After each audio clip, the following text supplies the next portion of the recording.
The sailors aboard the 5 American destroyers now floating in the Mediterranean, or Barack Obama, the one man deciding whether to use those ships to send missiles into Syria.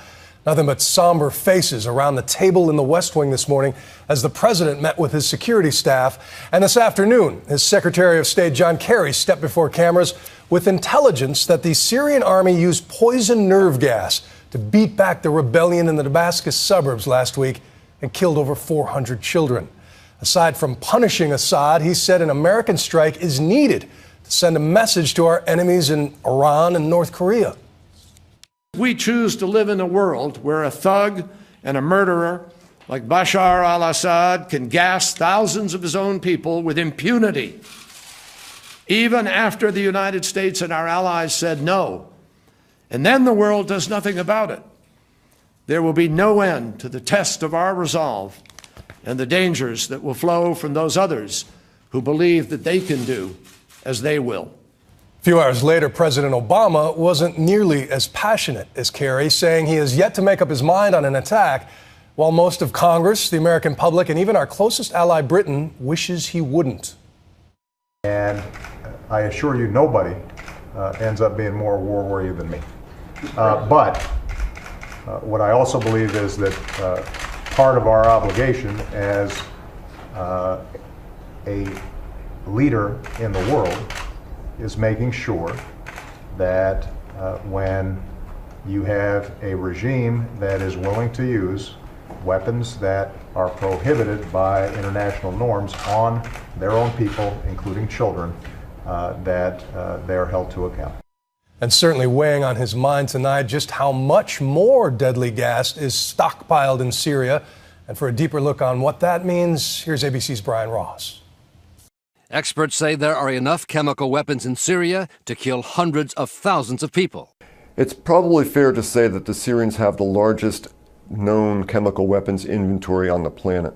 And officials in Washington Friday produced an intelligence report on the chemical attack that killed hundreds in the Damascus suburb of Ghouta earlier this month. We cannot accept a world where women and children and innocent civilians are gassed on a terrible scale. This kind of attack threatens our national security interests. The expected strike against Syria presents a minefield of problems for U.S. military planners in target selection, according to former White House official Richard Clark, now an ABC News consultant. Clark says there are 2 target packages being considered. One which is related to the chemical weapons use and makes them pay a price. Another one which makes them pay a much more significant price so that the United States can say, this wasn't a pinprick attack and we're serious. Under the larger attack plan, targets would include major Syrian airfields, tank depots, and perhaps even the Ministry of Defense in downtown Damascus. They're going to have the exact coordinate down to the minutes and seconds of that building. They can hit that particular part of the building? They can go right through a 10-foot block of that building, so right into a particular office. The attacks under either scenario would come largely from U.S. destroyers 100 miles away in the Mediterranean, firing cruise missiles. They'd probably like to do it at night, so the cruise missiles are harder to see because cruise missiles can be shot down. They fly low, they fly relatively fast, 400 or 500 miles an hour, but they fly low. Yet senior U.S. officials tell ABC News it is unlikely the chemical weapons themselves at depots across Syria will be targeted if or when there is a military attack. If you are going to hit them, if you are going to try to blow them up, are you going to create agent plumes which are going to damage, civilian areas? Charles Dulfer knows all about destroying chemical weapons. He led the UN team that destroyed Iraq's massive stores of them. It's not a simple process because the consequences of getting this wrong are enormous. Instead, senior officials tell ABC News the proposed U.S.-led military strike would target the specific military unit that guards and deploys Syria's chemical weapons. It's called Unit 450. They would be a prime target, but even there's a dilemma for those who are doing the targeting. Until earlier this year, Steve Simon was the director of Middle East Affairs at the White House National Security Council.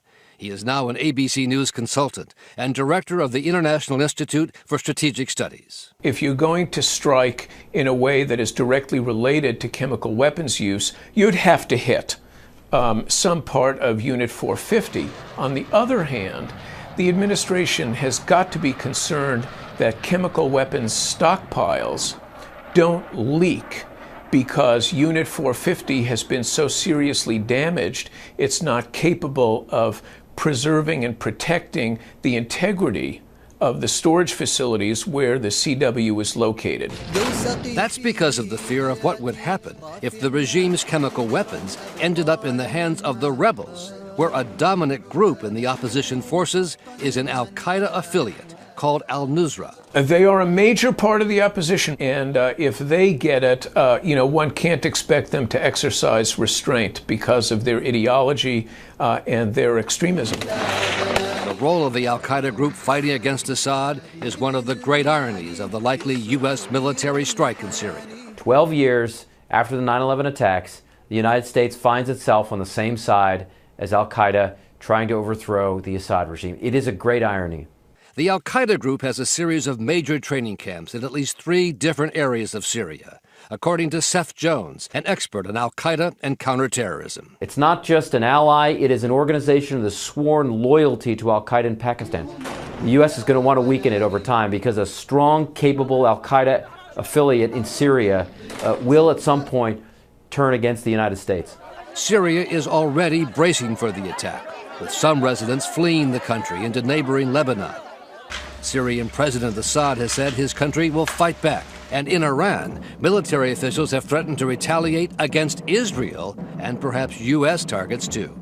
I would not be surprised if Iranian-backed terrorists, including Hezbollah, but not limited to Hezbollah, launch attacks throughout the Middle East on U.S.-related facilities. Now, that may not be an embassy, but it could be a facility that seems to be American, perhaps an American airplane somewhere. So tonight at the White House, the final preparations are being made for what will be another controversial U.S. military action. I think the targets have all been nominated.